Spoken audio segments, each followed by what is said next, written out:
नमस्कार दोस्तों, स्वागत है अपनी YouTube channel top trending GK में। दोस्तों इस वीडियो में देखने वाले हैं यूपीएससी एग्जाम 23 नवंबर 2021 की तीनों शिफ्ट यानी first plus second plus third shift में पूछ गए टोटल 120 में से 112 जीके के सवाल मिल चुके। तो सारे सवाल एक्स्ट्रा फैक्ट सहित कवर करेंगे जो आने वाले शिफ्ट या फिर अदर किसी भी कॉम्पिटिटिव एग्जाम्स के लिए काफी इंपॉर्टेंट वीडियो। तो वीडियो के अंत तक आपको जरूर बने रहना है।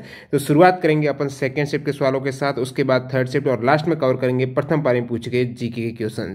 इसकी पीडीएफ फाइल आपको मॉर्निंग में टेलीग्राम चैनल पर अवेलेबल हो जाती है। तो जिन भी कैंडिडेट ने टेलीग्राम चैनल ज्वाइन नहीं किया है, लिंक डिस्क्रिप्शन बॉक्स में है, क्लिक करके जरूर ज्वाइन कर लेना। तो शुरुआत कर लेते हैं सेकंड शिफ्ट से।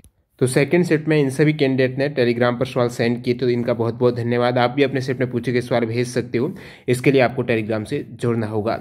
तो यहाँ पर कंटिन्यू करें उससे पहले मैं आपको बता दूं, आप किसी भी कॉम्पिटिटिव एग्जाम्स की तैयारी करते हो, अपनी तैयारी को परखने के लिए सही डायरेक्शन देने के लिए टाइम मैनेजमेंट हो गया, कॉन्फिडेंस लेवल है, कौन सा सेक्शन वीक है, इन सभी के लिए स्मार्ट वर्क के तौर पर आपको मॉक टेस्ट लगाना बहुत ज़्यादा जरूरी हो जाता है। मॉक टेस्ट के लिए टेक्स्ट बुक इसलिए बेहतरीन प्लेटफॉर्म है। आप किसी भी एग्जाम की तैयारी करते हो, चाहे रेलवे की, एसएससी, बैंकिंग, डिफेंस या फिर अदर कोई भी स्टेट या सेंट्रल लेवल गवर्नमेंट एग्जाम्स हो, सारे एग्जाम्स के मॉक टेस्ट आपको एक ही पास के अंतर्गत अवेलेबल हो रहे हैं। 400 प्लस एग्जाम्स के मॉक टेस्ट हैं। अब यहाँ पर ऑफर चल रहा है कि आपको 12 मंथ की बजाय 14 मंथ की वैलिडिटी मिल रही है। साथ ही साथ टीटीजी के कूपन कोड यूज करेंगे तो आपको 120 रुपये का और एक्स्ट्रा डिस्काउंट मिलने पर ये आप मॉक टेस्ट मात्र 280 रुपये में 14 मंथ की वैलिडिटी में सारे एग्जाम्स में मॉक टेस्ट अटेम्प्ट कर सकते हो।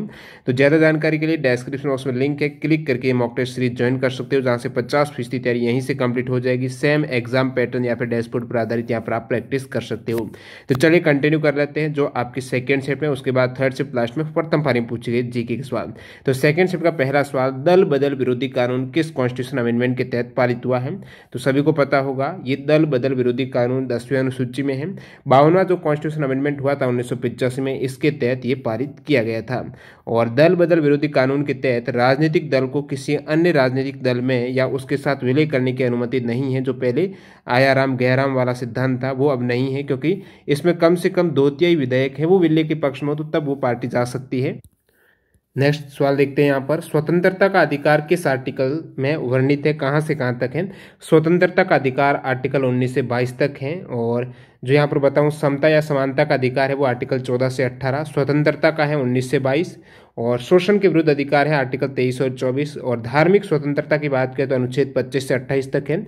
संस्कृति और शिक्षा संबंधी अधिकार है 29 और 23, संवैधानिक उपचारों का अधिकार 32 है। ये टोटल 6 अधिकार आप देख सकते हो कहाँ से कहाँ तक आर्टिकल है। अगला सवाल यहाँ पर, सारनाथ मंदिर कहाँ पर है? सारनाथ मंदिर दोस्तों वाराणसी उत्तर प्रदेश में है, जहाँ पर महात्मा बुद्ध ने अपना पहला उपदेश है वो सारनाथ में ही दिया था। नेहरू ट्रॉफी बोट रेस कहाँ पर होती है? नेहरू ट्रॉफी बोट रेस है ये दोस्तों होती है केरला में, जो ऑप्शन आपको राज्य का दे रखा था। तो ये दोस्तों अलापूझा केरला में होती है, और वहाँ पर पूनामाड़ा लेक है झील, वहीं पर ये नेहरू ट्रॉफी बोट रेस होती है। और वल्लमकाली ये इस बोट रेस का एक ट्रेडिशनल टाइप है जो केरला में होती है। हिंदी भाषा के विकास के लिए निर्देश किस अनुच्छेद में वर्णित है? तो हिंदी भाषा के विकास की बात हो रही तो आर्टिकल 351 में इसका आपको वर्णन मिलेगा, हिंदी भाषा के विकास के लिए निर्देश। बाकी जो आपको बहुत बार पूछा जाता है कि संघ की राजभाषा हिंदी और लिपि देवनागरी हो गई, ये किस अनुच्छेद में वर्णित है? तो ये दोस्तों अनुच्छेद 343 यानी 343 में आपको संघ की राजभाषा हिंदी और लिपि देवनागरी के बारे में वर्णन मिलता है। आपको हिंदी भाषा के विकास के लिए पूछा तो आर्टिकल 351 याद रखना है। हिंदी को राजभाषा स्वीकार किया गया था 14 सितंबर 1949 को, इसलिए देश में जो राष्ट्रीय हिंदी दिवस मनाया जाता है वो 14 सितंबर को मनाया जाता है। और बाकी इसके बाद 343 के बाद 344 आर्टिकल है, ये राजभाषा के संबंध में आयोग और संसद की समिति के बारे में है। 345 राज्य की राजभाषा या राजभाषाएं के बारे में, जो राज्य की बात कर रहा हूं वो 345 में। तो ये सभी आर्टिकल हैं जितने भी भाषा से संबंधित हैं। जैसे आर्टिकल 348 में क्या है, उच्चतम न्यायालय और उच्च न्यायालय में अधिनियमों, विधेयक आदि के लिए प्रयोग की जाने वाली भाषा के बारे में। और 350 में व्यथा के निवारण के लिए अभ्यावेदन में प्रयोग की जाने वाली भाषा है।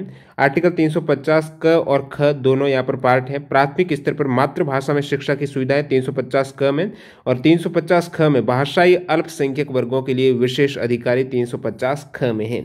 सहकारी समिति किस संविधान की किस भाग में वर्णित है? ठीक है, सहकारी समिति की बात हो रही तो भाग 9 बी में, किस में है? भाग भाग 9B में सहकारी समिति के बारे में वर्णन मिलता है, जो कि आर्टिकल 243 ZH से लेकर 243 ZT तक सहकारी समिति, साथ ही साथ सहकारी समितियों के प्रचार के संबंध में आर्टिकल 43B भी जोड़ा गया था। अगला सवाल है, दाद या फिर जो रिंगवर्म है वो किस कवक से होती है? तो फंगल इन्फेक्शन होता है दाद में। तो ये दोस्तों कवक इस पर 3 प्रकार के रहते हैं। एक है दोस्तों ट्राइकोफिटन, फिर यहाँ पर माइक्रोस्पोरम और एपिडमोर्फिटन। तो ये 3 प्रमुख आप कह सकते हो जो फंगस हैं, इनके द्वारा दाद है या फिर रिंगवर्म है वो इस कवक से फैलती है, माइक्रोस्पोरम कवक के द्वारा। अगला सवाल देखते हैं यहाँ पर, मोटर वाहन अधिनियम 2019 के तहत बिना परमिट गाड़ी चलाने पर कितने रुपए के जुर्माने का प्रावधान है? बिना परमिट यदि आप गाड़ी चलाते तो 10,000 रुपए के जुर्माने का प्रावधान है। प्रीवियस बहुत से चैप्टर में ये मैं फैक्ट बता चुका हूँ। धारा 192A के तहत बिना परमिट वाहन चलाने पर इस जुर्माने का प्रावधान किया गया है। बाकी एक बार फिर बता देता हूँ, सीट बेल्ट नहीं पहनने पर 1,000 रुपए का जुर्माना, दुपहिया वाहनों पर 2 से ज्यादा सवारी आप चढ़ाते हो तो उस केस में 1,000 रुपए का जुर्माना है। हेलमेट नहीं पहनने पर 1,000 रुपए और 3 महीने के लिए लाइसेंस निलंबित होगा। इमरजेंसी वाहनों को आप रास्ता नहीं देते तो ध्यान रखना 10,000 रुपए का जुर्माने का प्रावधान। बिना ड्राइविंग लाइसेंस, बिना DL के आप ड्राइविंग करते हो उस केस में 5,000 रुपए का जुर्माने का प्रावधान है। और ड्राइविंग लाइसेंस रद्द है उसके बावजूद आप ड्राइविंग कर रहे हो तो 10,000 रुपए का, ओवर स्पीड में 2,000 रुपए का, खतरनाक ड्राइविंग पर 5,000 रुपए का, शराब पीकर कर रहे हो तो 10,000 रुपए का, ड्राइविंग के दौरान मोबाइल फोन का इस्तेमाल करने पर 5,000 रुपए के जुर्माने का प्रावधान। बिना परमिट जो आपको पूछा था 10,000 रुपए का, गाड़ियों की ओवरलोडिंग पर 20,000 और उसके बाद प्रति टन 2,000 का जुर्माना है। बिना इंश्योरेंस की गाड़ी चलाने पर दोस्तों 2,000 रुपए का है। नाबालिग द्वारा यदि गाड़ी चलाते हैं 18 वर्ष से कम उम्र के कोई भी बालक बच्चे तो ये 25,000 का जुर्माने का प्रावधान है। नेक्स्ट वाला देखते हैं, राज्य मानवाधिकार आयोग में अध्यक्ष को छोड़कर कुल कितने सदस्य होते हैं? बात हो रही है राज्य मानवाधिकार आयोग की, तो एक तो चेयरमैन है, बाकी 2 अदर मेंबर होते हैं। बात करूं यहाँ पर नेशनल ह्यूमन राइट कमीशन की, यानी जो राष्ट्रीय मानवाधिकार आयोग है NHRC है, इसमें टोटल कितने मेंबर होते हैं? तो एक तो चेयरपर्सन अध्यक्ष होंगे, साथ ही साथ 5 यहाँ पर फुल टाइम मेंबर्स होंगे, 5 है वो फुल टाइम मेंबर हैं और 4 यहाँ पर डीम्ड मेंबर होते हैं। तो 5 फुल टाइम मेंबर चेयरमैन होते हैं। नेशनल ह्यूमन राइट कमीशन जिसके वर्तमान में जो चेयरपर्सन है वो अरुण कुमार मिश्रा है। एग्जाम में आता है कि नेशनल ह्यूमन राइट कमीशन है जो राष्ट्रीय मानवाधिकार आयोग है, इनके अध्यक्ष और सदस्यों का कार्यकाल कितना रहता है? जो पहले 5 वर्ष था, अभी यहाँ पर 3 वर्ष है इनका कार्यकाल, और 70 वर्ष की आयु जो भी पहले हो वो उनका टेन्योर रहता है। अगला सवाल यहाँ पर आप कमेंट करके बताना, सेकंड सेट में जिनका एग्जाम था, एक स्टूडेंट ने बताया PUTA, एक ने बताया PITA, तो क्या पूछा गया था? दोनों ही बता देता हूँ, दोनों ही एक्ट है। बात करूँ PITA एक्ट की, तो ये prevention of immoral trafficking act है, यानी अनैतिक व्यापार अधिनियम 1956 वाला है।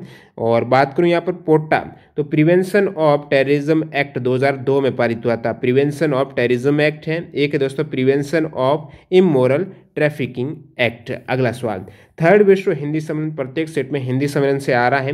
3रा विश्व हिंदी सम्मेलन हुआ दोस्तों न्यू दिल्ली में। और सेम सवाल 3rd शिफ्ट में पूछा गया कि 3रा विश्व हिंदी सम्मेलन कब हुआ है? तो 3रा हुआ 1983 में है और ये कहाँ पर? न्यू दिल्ली में हुआ है। बाकी जो 12 विश्व हिंदी सम्मेलन है, पहला जैसे 1975 में 10 जनवरी को हुआ था, इसलिए 10 जनवरी को विश्व हिंदी दिवस मनाया जाता है। नागपुर में हुआ था प्रथम इंडिया में, फिर इंडिया में हुआ है 3रा, ठीक है, पहला इंडिया में हुआ है नागपुर में, 3रा इंडिया में नागपुर में हुआ है, और उसके बाद यहाँ पर भोपाल में जो हुआ था वो 10वां विश्व हिंदी सम्मेलन है। ये इंपॉर्टेंट है ही। बाकी सभी याद रखना है, कहीं से भी इसमें सवाल आ रहे हैं। इससे पहले लंदन UK का आ चुका है प्रथम सेट में, तो 6ठा विश्व हिंदी सम्मेलन हुआ है 1999 में लंदन UK में। और फिर यहाँ पर पोर्ट लुइस में बहुत ज़्यादा हुए हैं मॉरिशस में, और न्यूयॉर्क सिटी में हुआ है दोस्तों 2007 में हुआ है। 8वां विश्व हिंदी सम्मेलन है US न्यूयॉर्क सिटी में। और 9वां अभी तक नहीं पूछा है शिफ्ट में, तो ये आपके जोहान्सबर्ग साउथ अफ्रीका में हुआ है। भोपाल इंडिया में 10वां हुआ है, पोर्ट लुइस मॉरिशस में 11वां। अगला सवाल यहाँ पर, जनहित याचिका की अवधारणा है, इसके जनक किसे माना जाता है? तो दोस्तों न्यायमूर्ति भगवती को भारत में जनहित याचिका है जो PIL है इसके जनक माना जाता है। न्यायमूर्ति भगवती है, ये मुख्य न्यायाधीश रहे हैं भारत के। जनहित याचिका के बारे में सभी को पता होगा कि अमेरिका से ली गई है जनहित याचिका है सर्वप्रथम। वहां पर 1980 के दशक में अमेरिका में ये प्रयोग हुई थी, उसके बाद यहाँ पर भारत में अडॉप्ट की गई। अगला सवाल, गोलकनाथ बनाम पंजाब राज्य केस किससे संबंधित है? गोलकनाथ बनाम पंजाब राज्य केस की बात करें तो ये दोस्तों जो आर्टिकल 368 के अधीन मौलिक अधिकारों को समाप्त या सीमित करने की शक्ति है वो नहीं रखता। कौन नहीं रखता है? संसद। आपको पता होना चाहिए आर्टिकल 368 में संविधान संशोधन के बारे में बताया गया, लेकिन आप मौलिक अधिकार में ऐसा नहीं कर सकते हो। ये गोलकनाथ बनाम पंजाब राज्य जो केस है उसमें ये निर्णय हुआ। सर्वोच्च न्यायालय ने कहा कि संसद है वो आर्टिकल 368 के अधीन मौलिक अधिकारों को समाप्त या सीमित करने की शक्ति नहीं रखती है। ऐसा कोई भी एक्ट नहीं लाएगा जहां से मौलिक अधिकार है उसका हनन हो रहा हो, वो सीमित हो रहे हो। और वैसे आर्टिकल 13 में बताया गया है कि संसद द्वारा ऐसा कोई भी कानून नहीं बनाया जाएगा जिससे संविधान के भाग 3 में वर्णित मौलिक अधिकारों का उल्लंघन होता है। ये भाग आर्टिकल 13 में भी वर्णित है।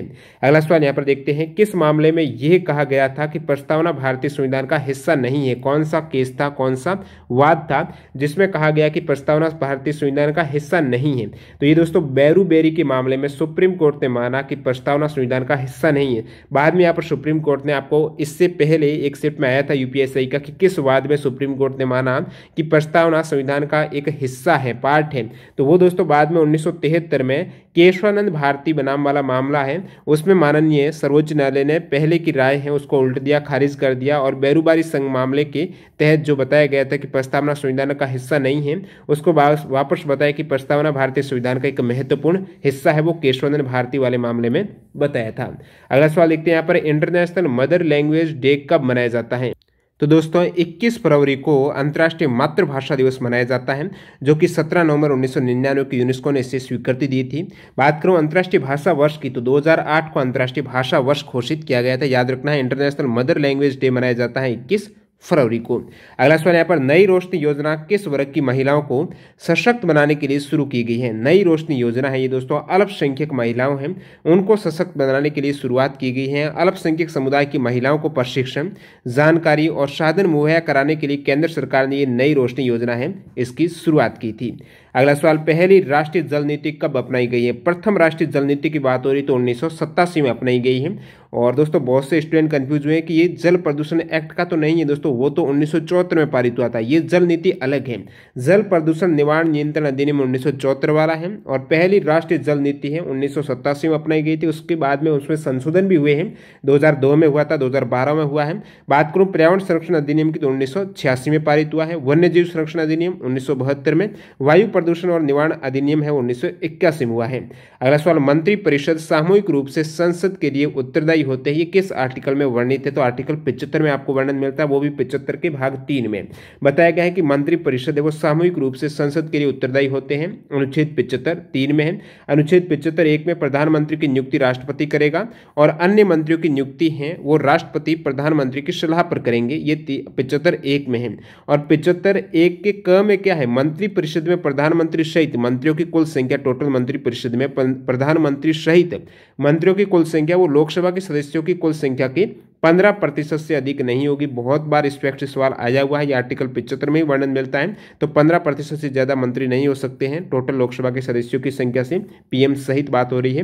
नेक्स्ट सवाल देखते हैं यहाँ पर, सवाल नंबर 19 है सेकंड शिफ्ट का, किस वाद के तहत धारा 497 जो एडल्ट्री से संबंधित है इसको सुप्रीम कोर्ट ने अवैध करार दिया है? तो ये दोस्तों वाद था जोसेफ साइन वाला।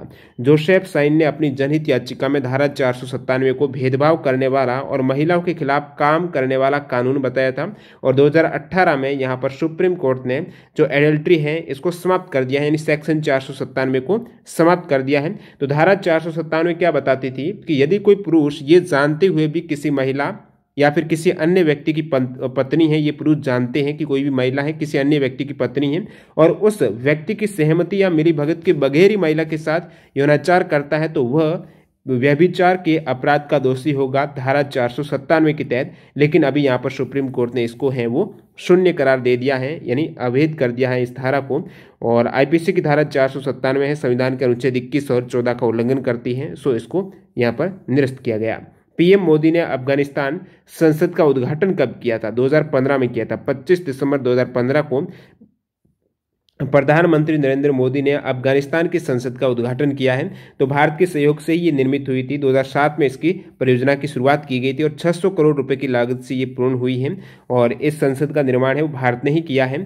और अफगानिस्तान की जो इस संसद है इसके एक हॉल का नाम भी भारत के पूर्व प्रधानमंत्री अटल बिहारी वाजपेयी के नाम से है, अटल ब्लॉक है यहाँ पर। अगला सवाल है, किस देश ने स्पुतनिक वैक्सीन से सबसे पहले टीकाकरण किया था? वैसे यहाँ पर वैक्सीन किसकी है? रशिया की, तो रशिया ने किया है। यदि आपको पूछे रशिया के बाद कौन सा पहला देश है जो कि कोविड-19 के खिलाफ स्पुतनिक ये वी वैक्सीन है, यानी विक्ट्री, तो ये लोगों का टीकाकरण है रशिया के बाद बेलारूस देश पहला बना था। अगला सवाल, एनसीआरबी की फुल फॉर्म क्या है? एनसीआरबी यानी नेशनल क्राइम रिकॉर्ड ब्यूरो, जो कि 1986 में ये NCRB national crime record bureau है, इसकी स्थापना हुई है। 8वीं अनुसूची में कौन सी भाषा नहीं? जो 22 भाषाएं हैं उनमें से भोजपुरी नहीं है, जो विकल्प में दे रखा था। नेशनल कमीशन फॉर वीमेन यानी राष्ट्रीय महिला आयोग में कितने सदस्य होते हैं? राष्ट्रीय महिला आयोग की बात करें तो एक अध्यक्ष, एक सदस्य सचिव और 5 अन्य सदस्य होते हैं। अध्यक्ष के अलावा 5 अन्य सदस्य, एक सदस्य सचिव होता है। राष्ट्रीय महिला आयोग जिसका गठन 1992 में किया गया है। आयोग की प्रथम अध्यक्ष रही थी जयंती पटनायक, वर्तमान में अध्यक्ष है राष्ट्रीय महिला आयोग की वो रेखा शर्मा है। पौधों के प्रकाश संश्लेषण में कौन सी गैस की आवश्यकता होती है? फोटोसिंथेसिस होती। पौधों में CO2 की आवश्यकता होती है। आपको मैं बता दूं ये रिएक्शन, इसमें यहाँ पर आपको कार्बन डाइऑक्साइड, जल और सूर्य का प्रकाश, क्लोरोफिल, ये सभी रिएक्शन होकर क्या बनता है? कार्बोहाइड्रेट बनता है C6H12O6। साथ ही साथ गैस जो मुक्त होती है, आपको पूछ रहे प्रकाश संश्लेषण में कौन सी गैस है वो मुक्त होती है? तो ऑक्सीजन मुक्त होती है। किसका प्रयोग होता है? कार्बन डाइऑक्साइड, जल, सनलाइट का प्रयोग किया जाता है। अगला सवाल है, मोतियाबिंद, यहाँ पर रीजनिंग में रिलेट करके ये पूछा गया है। मोतियाबिंद है वो आंख की बीमारी है, तो पीलिया से प्रभावित जो अंग रहता है वो लिवर रहता है, जैसे यकृत बोलते हो आप। नेक्स्ट वाले पर, केंद्र सरकार ने अपने स्वचालित मार्ग के तहत ऑटोमोबाइल क्षेत्र में निवेश की अनुमति देने के लिए अपना जो FDI है उसको कितने परसेंटेज कर दिया है? तो ये 100% कर दिया है ऑटोमोबाइल में। ठीक है, बात हो रही है ऑटोमोबाइल में ऑटोमेटिक स्वचालित मार्ग के जरिए जो निवेश है, विदेशी निवेश है, ये 100% अनुमति दी है ऑटोमोबाइल में। इससे पहले ये प्रीवियस सेट में आया था, जो पूछा गया था आपको रक्षा क्षेत्र में प्रत्यक्ष विदेशी निवेश है ऑटोमेटिक रूट के जरिए, वो अब कर दिया है 74%। पहले 49 था, ये बढ़ाकर 74% कर दिया है। ये भी आपको याद रखना है, जो रक्षा क्षेत्र में है ऑटोमोबाइल में 100% कर दिया है। पुंछी आयोग का गठन कब हुआ? ये आपको पूछा, 2007 में हुआ, याद रखना। पुंछी आयोग है, इससे पहले प्रीवियस एक्सेप्ट में आया था कि ये आयोग किससे संबंधित, तो केंद्र राज्य संबंध को फिर से व्याख्या करने के लिए 2007 में मदन मोहन पुंछी की अध्यक्षता में इस आयोग का गठन किया गया है। बाकी केंद्र राज्य संबंध से संबंधित विभिन्न आयोग या फिर समिति, जैसे राजमन्नार समिति है, इसका गठन 1969 में हुआ है। राजमन्नार समिति है 69 में। 1966 में जो गठन हुआ था वो दोस्तों प्रशासनिक सुधार आयोग का हुआ 1966 में, MC शीतलवाड़ की अध्यक्षता में। सरकारिया आयोग याद रखना 1983 में रणजीत सिंह सरकारिया की अध्यक्षता में इसका गठन हुआ है। अगला सवाल, सबसे अधिक साक्षर राज्य कौन सा है? सबसे अधिक साक्षरता रेट है वो केरल की है। 2011 के सेंसस के अकॉर्डिंग जो बात करूं, केरल की साक्षरता दर है वो 94% है, जो कि सर्वाधिक है। सबसे कम जो साक्षर है वो बिहार में, कहां पर? बिहार में 63.82% है। और एक दोस्तों यहाँ पर आपको पता होना चाहिए, भारत की साक्षरता है, थर्ड सेट में पूछा भी गया है, वो 74% है। पुरुष देश में 82.14% है और महिला की साक्षरता इंडिया की है वो 65.46% है। अगला सवाल देखते हैं, पुलिस एंड पब्लिक ऑर्डर के सूची के विषय हैं। पुलिस और पब्लिक ऑर्डर है, ये राज्य सूची के अंतर्गत आते हैं। नेक्स्ट यहाँ पर, पंचायती राज व्यवस्था में अनुसूचित जाति और अनुसूचित जनजाति तथा इन समूहों की महिलाओं के लिए सीटों के आरक्षण का प्रावधान किस आर्टिकल में? तो आर्टिकल 243D की बात हो रही है। 243D में क्या है? पंचायती राज व्यवस्था में SC ST तथा इन समूहों की महिलाओं के लिए सीटों के आरक्षण का प्रावधान 243 घ आप बोल सकते हो। और बाकी अन्य जितने भी 243 के भाग हैं वो आपको पता होना चाहिए। और फिर जो 243 ये आपकी पंचायतें हैं किस संविधान संशोधन के तहत? तो 73वें संविधान संशोधन के तहत है। ये वैधानिक दर्जा दिया गया है, इसको 1993 में वैधानिक दर्जा मिला है। तो इसमें यहाँ पर आरक्षण है पंचायतों में 1/3% कह सकते हो, 33% वो महिलाओं का आरक्षण है। अगला सवाल है, भारतीय संविधान के किस अनुच्छेद में सामाजिक व शैक्षिक रूप से पिछड़े वर्ग के लिए आयोग बनाने का उल्लेख किया गया है? भारतीय संविधान के अनुच्छेद 340 में। कौन सा आर्टिकल? 340 में सामाजिक व शैक्षिक रूप से पिछड़े वर्गों के लिए आयोग बनाने का उल्लेख किया गया और आयोग बनाए भी गए, जैसे कि 1953 और 55 में काका कालेकर आयोग है। 1978 और 80 में मंडल कमीशन का गठन हुआ था, जो कि सामाजिक व शैक्षिक रूप से पिछड़े वर्ग के आयोग बनाने का जो अधिकार है या फिर उल्लेख मिलता है वो आर्टिकल 340 में है। अगला सवाल, इल्तुतमिश ने किसका निर्माण कराया था? विकल्प में आपको हौज ए शम्सी दे रखा था। तो ये दोस्तों हौज ए शमसी है, ये मेहरौली दिल्ली में है। तो इल्तुतमिश ने इसका निर्माण कराया है। साथ ही साथ बात करूं जो ग्रेट मस्जिद बदायूं शाहजहांपुर यूपी में है, इसका निर्माण भी इल्तुतमिश ने कराया है। और ये जो हौज ए शमसी है ये एक जलासी है, टैंक है, जो 1230 ईस्वी में गुलाम वंश के शासक हैं, गुलाम राजवंश के इल्तुतमिश के द्वारा कराए गए हैं। आपको पता होना चाहिए कुतुब मीनार के निर्माण में भी इल्तुतमिश का यहाँ पर सहयोग रहा है। किस प्रकार रहा है, देखिए कुतुबुद्दीन ऐबक ने इसके निर्माण के लिए आधार ही बनाया था। कुतुब मीनार की बात हो रही तो 1199 में कुतुब मीनार का आधार बनाया था कुतुबुद्दीन ऐबक ने। उसके बाद उनके उत्तराधिकारी इल्तुतमिश ने इसमें 3 मंजिलों को बढ़ाया था और फाइनली अंतिम मंजिल जो पूर्ण किया है निर्माण कुतुब मीनार का, वो फिरोज शाह तुगलक ने किया था 1369 में। इससे बहुत बार इस व्यक्ति सवाल आता है। सरदार वल्लभ भाई पटेल नेशनल पुलिस एकेडमी कहाँ पर है, हैदराबाद में है। हैदराबाद तेलंगाना में 1948 में स्थापित है। ये सिविल सर्विस ट्रेनिंग इंस्टीट्यूट है, आईपीएस वगैरह को ट्रेनिंग देने के लिए। एक सवाल 1927 में कांग्रेस सम्मेलन कहाँ पर हुआ था, मद्रास में हुआ था, जो कि 42nd कांग्रेस अधिवेशन है, ये आपके 1927 में हुआ था। राष्ट्रीय सुरक्षा अधिनियम 1980 की धारा 14 में क्या प्रावधान है, तो इसमें क्या प्रावधान है, संबंधित आरोपियों को यह जानकारी दी जाए कि वे उन पर की गई कार्रवाई के खिलाफ राज्य सरकार या केंद्र सरकार के समक्ष आवेदन कर सकते हैं। राष्ट्रीय सुरक्षा अधिनियम जो अरेस्ट करती है, यदि उनको लगता है कहीं न कहीं देश या राज्य की सुरक्षा के लिए वो किसी को गिरफ्तार करती है कि वो उस सुरक्षा के लिए सुरक्षा में व्यवधान कर रहा है, उस केस में उसको गिरफ्तार कर सकती है। लेकिन वो उन पर की गई कार्रवाई के खिलाफ राज्य सरकार और केंद्र सरकार के समक्ष आवेदन कर सकते हैं। ये जानकारी है वो आरोपियों को दी जाती है। ये धारा 14 में वर्णन मिलता है। Uttar Pradesh urban planning and development act कब पारित हुआ है, 1973 में ये एक्ट पारित किया गया था। हिंदी में सवाल था कि कानन कुसुम किसकी रचना है, तो उपन्यासकार जयशंकर प्रसाद की रचना है। द्रविड़ भाषा शैली में कौन सी भाषा नहीं है, तो ये प्रमुख भाषाएं तमिल, तेलुगु, कन्नड़, मलयालम, तुलु आती है। प्रीवियस सेट में भी ये मैंने बताया था, उसमें भी पूछा गया है। आप दोस्तों देख लेते हैं थर्ड शिफ्ट के पूछे गए जीके के सवाल। इन सभी कैंडिडेट का बहुत बहुत धन्यवाद जिन्होंने थर्ड शिफ्ट के रियल और ऑथेंटिक सवाल सेंड किए हैं। तो थर्ड शिफ्ट का यहाँ पर पहला सवाल देखते हैं। किसने कहा यदि सभी नीति निर्देशक तत्व हैं, जितने भी डीपीएसपी है, उसका सही तरीके से पालन किया जाता है तो हमारा देश वास्तव में पृथ्वी पर स्वर्ग होगा। तो ये दोस्तों स्टेटमेंट है एमसी छागला का। इन्होंने कहा यदि हमारे देश को पृथ्वी पर स्वर्ग बनाना चाहते हैं तो डीपीएसपी का पालन करना आवश्यक है। तो ये एमसी छागला जो कि भारत के पूर्व मुख्य न्यायाधीश रहे हैं, इनका स्टेटमेंट है। नेक्स्ट वन यहाँ पर अप्सपा की फुल फॉर्म क्या है। अप्सपा जो अशांत क्षेत्र घोषित किया जाता है इसी के द्वारा, तो ये अप्सपा यानी armed force special power act है जो 1958 में आया था। अप्सपा यानी armed force special power act है। इस कानून के अंतर्गत है सशस्त्र बलों को तलाशी लेने, गिरफ्तार करने व बल प्रयोग करने के आदि में सामान्य प्रक्रिया के मुकाबले अधिक स्वतंत्रता छूट दी जाती है। 5वीं अनुसूची में कितने राज्य हैं, देखिए 5वीं अनुसूची में वैसे भारत के टोटल 28 राज्य हैं, उनमें से 4 राज्य वो 6ठी अनुसूची में है। कौन से, असम, मेघालय, त्रिपुरा, मिजोरम। और बाकी बचे हुए राज्य हैं उनमें जो अनुसूचित क्षेत्र और अनुसूचित जनजाति के प्रशासन और नियंत्रण का वर्णन है वो 5वीं अनुसूची में बाकी बचे हुए राज्यों के बारे में मिलता है। तो बचे हुए कितने, 24 राज्य रह जाएंगे।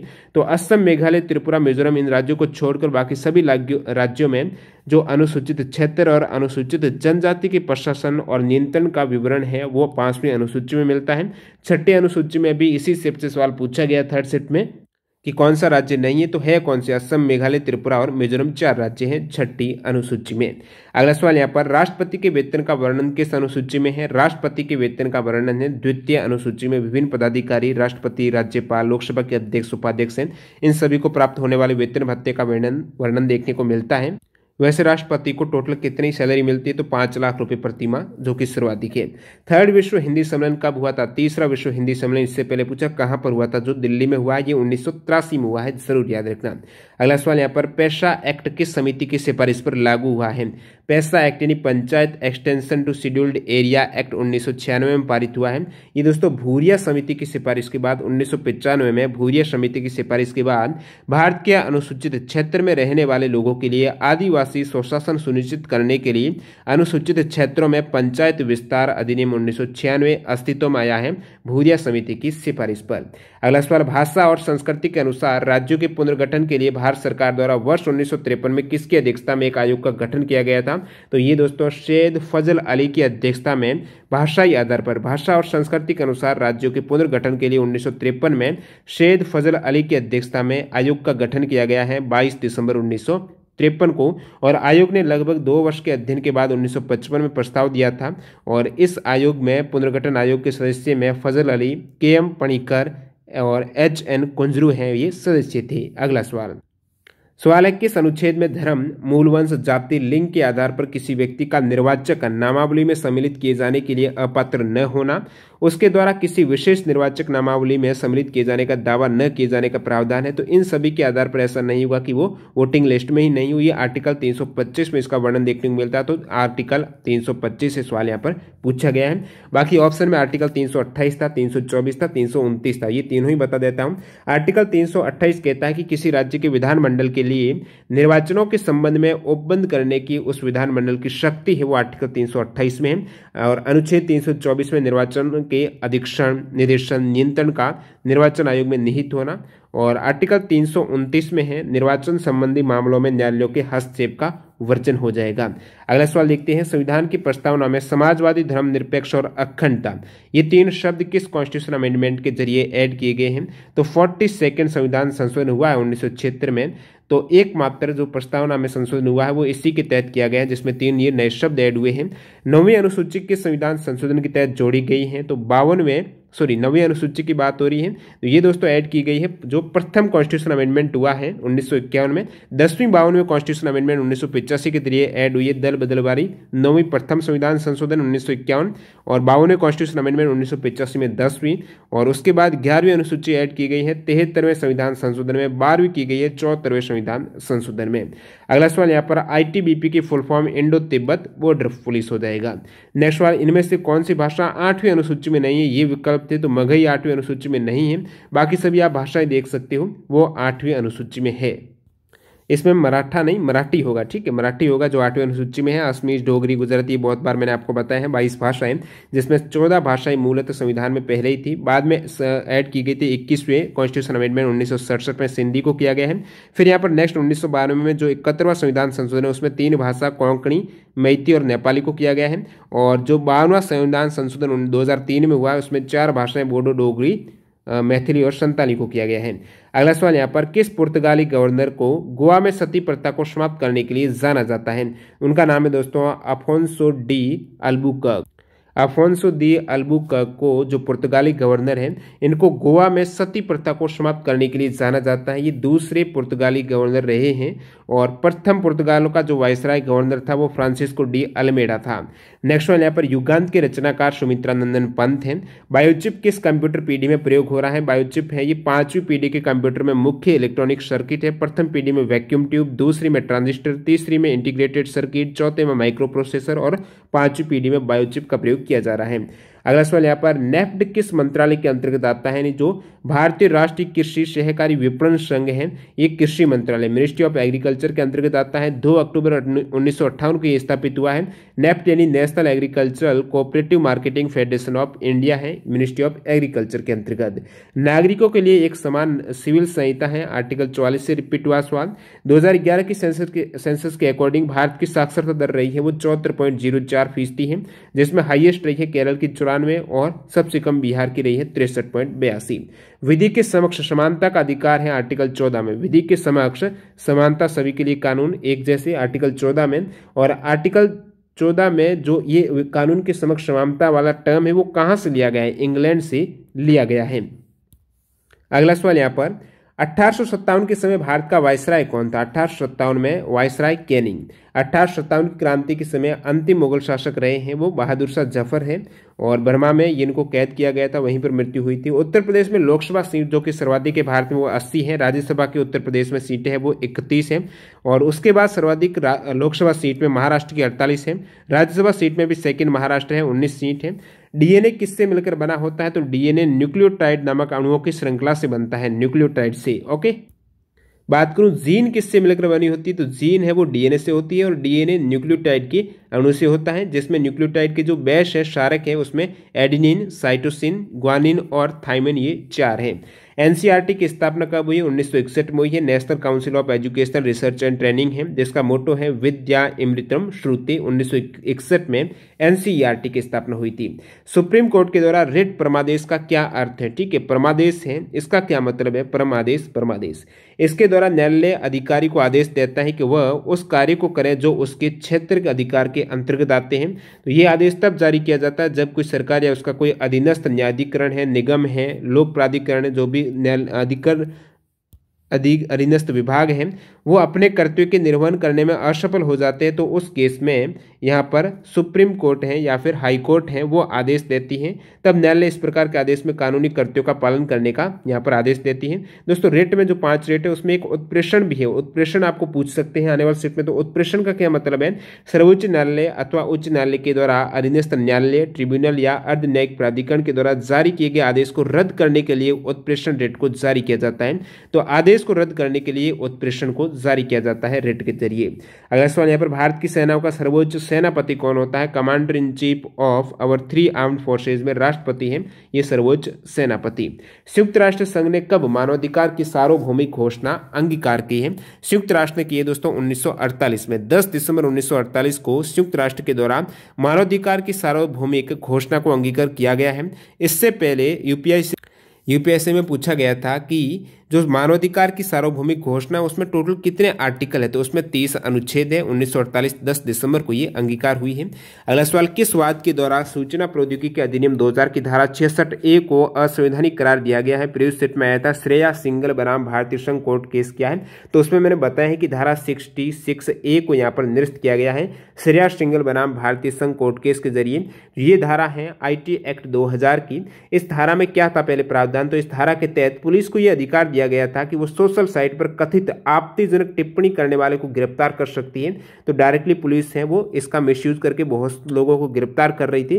तो फाइनली यहाँ पर श्रेया सिंगल बनाम भारतीय कोर्ट में ये केस हुआ है और इस 66A को है वो हटा दिया गया है, निरस्त कर दिया गया है, असंवैधानिक करार दे दिया गया है सुप्रीम कोर्ट की द्वारा। ये IT एक्ट की धारा है। कौन सा निकाय संवैधानिक नहीं है? संवैधानिक नहीं है तो वो कौन सा है? वैधानिक है, स्टैट्यूटरी बॉडी है। ऑप्शन था राष्ट्रीय मानवाधिकार आयोग है। तो ये दोस्तों संवैधानिक नहीं है, वैधानिक निकाय है। और संवैधानिक निकाय कौन से हैं? वैसे बात करूं राष्ट्रीय मानवाधिकार आयोग की तो इसका गठन है या फिर ये वैधानिकता कब मिली है? 1993 में। मानवाधिकार संरक्षण अधिनियम 1993 के तहत है।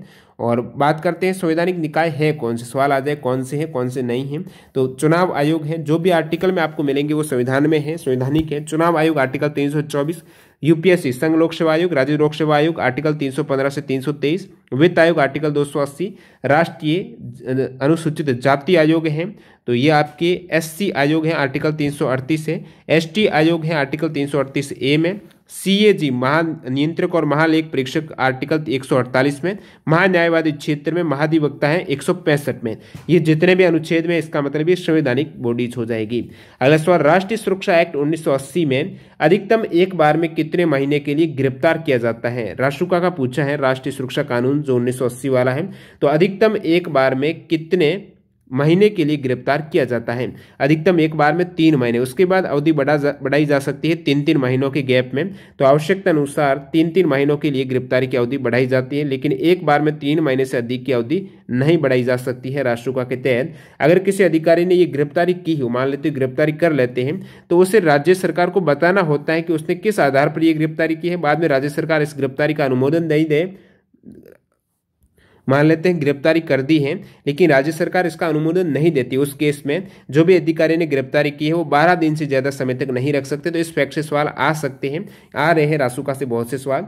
केंद्रीय भारतीय भाषा संस्थान कहां पर है? मैसूर में है। नेक्स्ट वाले यहाँ पर विधि के द्वारा आबद्ध या तथ्य की भूल के कारण अपने आप को विधि के द्वारा आबद्ध होने के विश्वास करने वाले व्यक्ति के द्वारा किया गया कार्य आईपीसी की किस धारा के तहत अपराध नहीं है? तो भूल के कारण वाला पूछा है तो ये आईपीसी की धारा 76 है।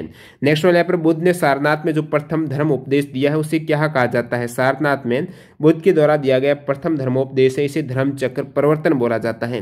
नेक्स्ट यहाँ पर रिट याचिका किस भाषा में दायर की जा सकती है? तो आर्टिकल 348 में बताया गया है कि सर्वोच्च न्यायालय और सभी उच्च न्यायालय में सभी कार्यवाही अंग्रेजी में की जाएगी, तो इंग्लिश में ये दायर की जाती है रिट याचिका। तो ये हो गए दोस्तों थर्ड शिफ्ट में पूछे गए सवाल। अब अपन ब्रीफली देख लेते हैं प्रथम पारी में पूछे गए सवाल। वैसे फर्स्ट शिफ्ट के जो भी सवाल पूछे गए उसका अलग से वीडियो बनाया हुआ है, लेकिन एक ही वीडियो में एक साथ दोबारा कवर कर लेते हैं। तो इन सभी कैंडिडेट का बहुत बहुत धन्यवाद जिन्होंने प्रथम पारी के सवाल सेंड किए थे।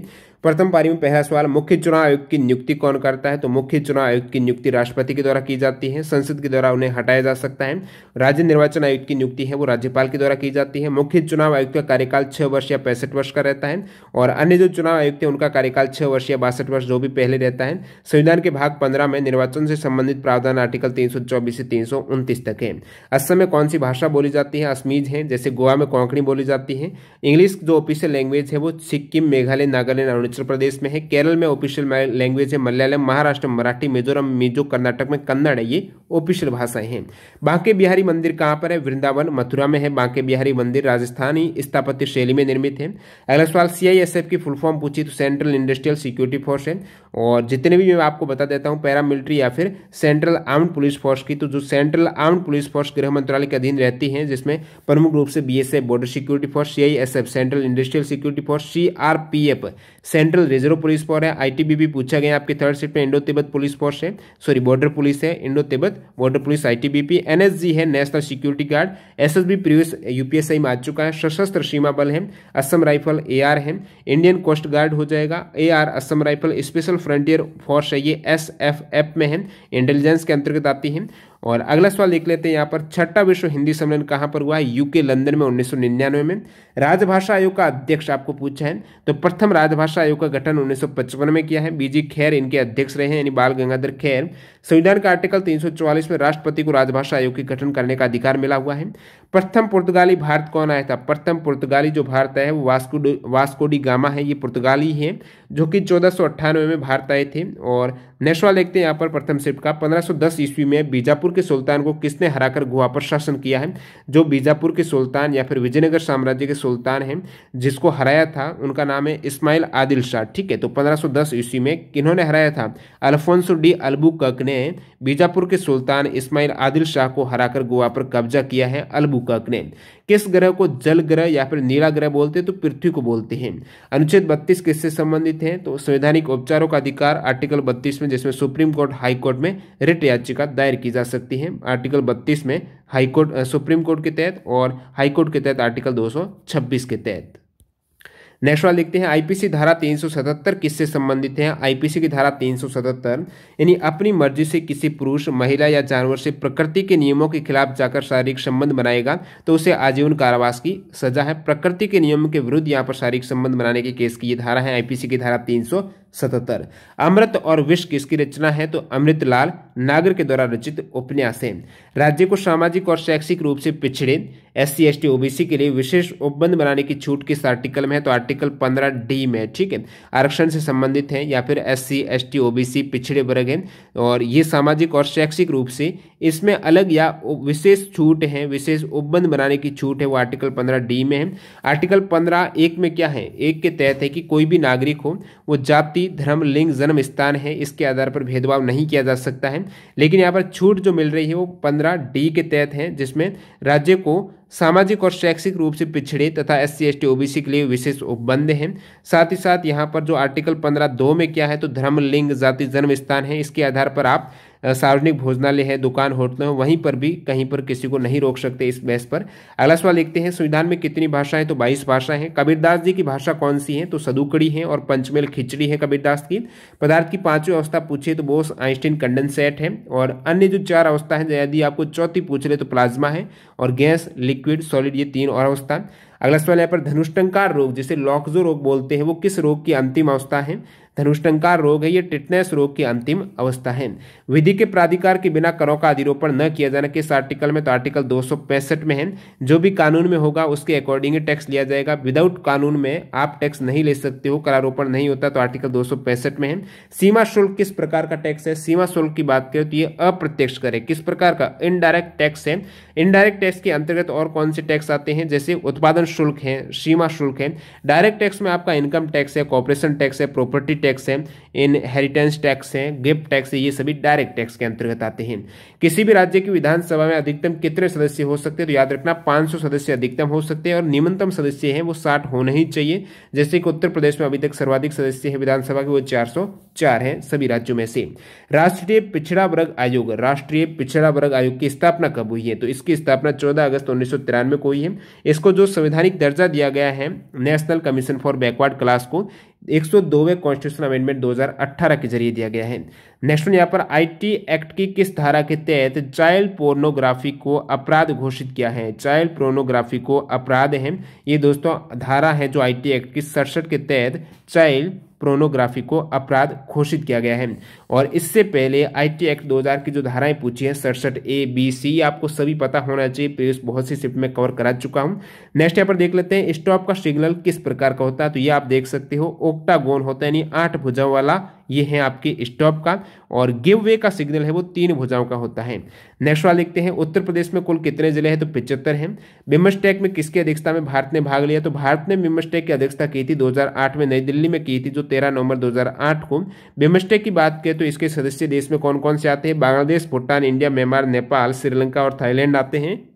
बिम्स्टेक की स्थापना कब हुई है? 6 जून 1997 को की गई है। अब तक जो भी समिट हुए हैं, जैसे कि पहला समिट 2004 को हुआ थाईलैंड बैंकॉक में, 2008 में दूसरा इंडिया में हुआ है, फिर 2014 में म्यांमार में है, 2018 में नेपाल में और 22 में होगा श्रीलंका कोलंबो में, ये याद रखना है।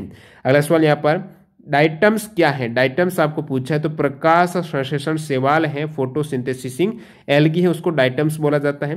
कौन सा अनुच्छेद में अपराध से संबंधित आर्टिकल का पूछा है? ये विकल्प आपको दे रखे हैं। 298 में क्या? व्यापार करने आदि की शक्ति। 300 में वाद और कार्यवाहियां हैं। 301 में व्यापार वाणिज्य समागम की स्वतंत्रता है, ये ज्यादातर आर्टिकल व्यापार के ही हैं। और 304 में क्या है? राज्यों के बीच में व्यापार वाणिज्य और समागम पर निर्बंधन।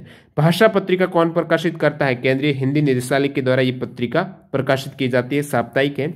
यदि कोई लोक सेवक रिश्वत लेता है तो उस पर कार्रवाई करने के लिए आपको धारा से ये सवाल पूछा होगा, तो धारा 7 है ये। लोक सेवक के द्वारा पदीय कार्य के लिए वैध पारिश्रमिक से भिन्न यदि परितोषण लिया जाता है तो प्रिवेंशन ऑफ करप्शन एक्ट 1988 की ये सभी धाराएं देख सकते हो, प्रीवियस सेट में भी इससे आया हुआ है। भारत और चीन प्रथम अनौपचारिक शिखर सम्मेलन कब हुआ है? भारत और चीन के मध्य प्रथम अनौपचारिक शिखर सम्मेलन दोस्तों ये हुआ था 2018 में। सेकेंड अनौपचारिक शिखर सम्मेलन है ये 2019 में चेन्नई में हुआ है, और प्रथम हुआ था वुहान चाइना में। अगला सवाल, which of the following is the offence which is punishable in 4 stage? देखिए अपराध की जो 4 चरण होते हैं, निम्न में से ऐसा कौन सा अपराध है वो चारों ही चरण में दंडनीय है?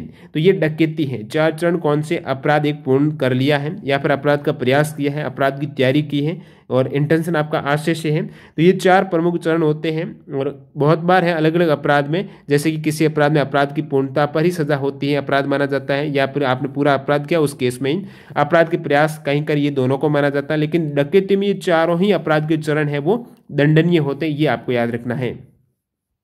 शेर सिंह बनाम पंजाब राज्यवाद से आपको पूछा गया है, तो शेर सिंह बनाम पंजाब राज्यवाद में क्या है? 1983 में ये प्रकरण आया था, जिसमें सुप्रीम कोर्ट ने मृत्युदंड विलंब होने के केस को युक्तियुक्त नहीं बताया था। यदि मृत्युदंड दिया जाता है किसी भी अपराधी को, और वो क्या करता है कि बिना किसी लॉजिक से टाइम वेस्ट कर देता है, और हो सकता है कि 2 साल से ज़्यादा, यहाँ पर सुप्रीम कोर्ट मान रहा है कि 2 साल से ज़्यादा यदि विलंब हो जाए तो मृत्युदंड की सजा है वो आजीवन कारावास में कन्वर्ट हो सकती है।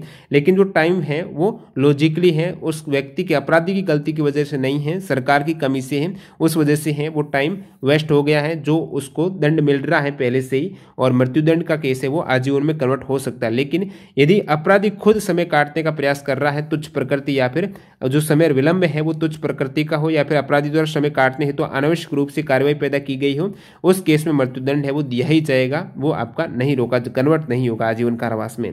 खरबूज और खीरा किस प्रकार की फसलें? तो आप कहेंगे ये जायद की फसलें हैं, जो कि मार्च अप्रैल में बोई जाती हैं, और खरीफ की फसलें हैं, रबी की फसलें के बीच में दोनों की बोई जाती है जायद की फसलें, जिसमें खीरा, ककड़ी, तरबूज, तरोई, खरबूजा वगैरह आ जाते हैं। खरीफ की फसलों में मक्का, ज्वार, बाजरा, धान, मूंग, तुअर, कोल्थी, जूट, मूंगफली, गन्ना, सोयाबीन, उड़द वगैरह हैं। खरीफ की फसलें हैं जो कि अक्टूबर माह के आसपास काटते हैं, जून जुलाई में बोते हैं। नेक्स्ट वाले यहाँ पर अस्पृश्यता अपराध अधिनियम 1955 को संशोधित करके नया नाम रखा गया है सिविल अधिकार संरक्षण अधिनियम 1976 में ये संशोधन किया गया है। राष्ट्रीय सुरक्षा अधिनियम 1980 के तहत गिरफ्तारी की बात कितने सप्ताह के अंदर सूचित करना पड़ता है? तो इसका आंसर जिसको पता है, यहाँ पर एग्जिट किस लैंग्वेज में सवाल था आप कमेंट करके बताना, जिनका प्रथम सेट में एग्जाम था। एक सवाल है 42वें संविधान संशोधन 1976 से संबंधित कोई समिति पूछी है, तो स्वर्ण सिंह आयोग की सिफारिश पर ये 42वां संविधान संशोधन हुआ 1976 में, जिसे लघु संविधान संविधान कहा जाता है। इसमें मौलिक कर्तव्य ऐड किए गए हैं, भाग 4 क 51 क में, और जो प्रस्तावना में पहली बार संशोधन हुआ है जिसमें 3 नए शब्द समाजवादी, पद निरपेक्ष और अखंडता को ऐड किया गया है। लेंसेज फीचर है वो किस ऐप का है, किस कैमरा ऐप का है? स्नैपचैट में लेंस नामक फीचर मिलता है। अगला सवाल यहाँ पर, किसने कहा कि भारत का संविधान कांग्रेस की मदद से नहीं बल्कि भारतीयों को खुद बनाना चाहिए? ये स्टेटमेंट किसका है बताना आप।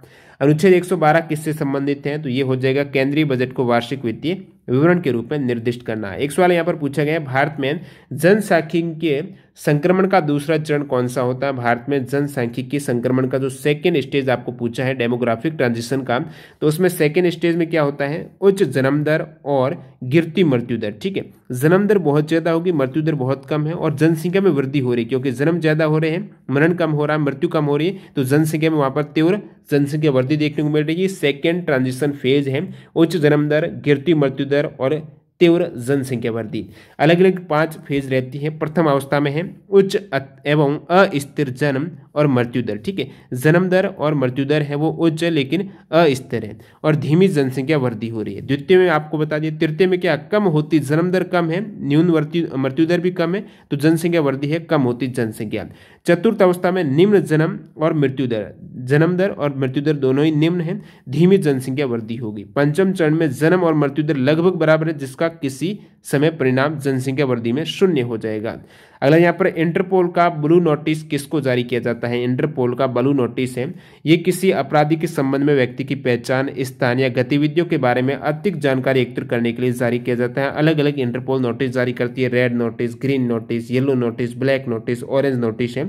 तो इसमें से ये ब्लैक नोटिस का मतलब है अज्ञात शवों की जानकारी के लिए जारी होता है। ग्रीन नोटिस है किसी ऐसे व्यक्ति को आपराधिक गतिविधियों के बारे में चेतावनी जारी करना जैसे सार्वजनिक सुरक्षा के लिए संभावित खतरा माना जाते हैं। और इस टाइप से आप देख सकते हो 23 नवंबर 2021 यूपीएससी एग्जाम के तीनों ही सेक्टरों में पूछे गए लगभग सारे जीके के सवाल कंप्लीट हो चुके हैं। 120 में से 112 यहाँ पर सवाल मैंने बता दिए हैं।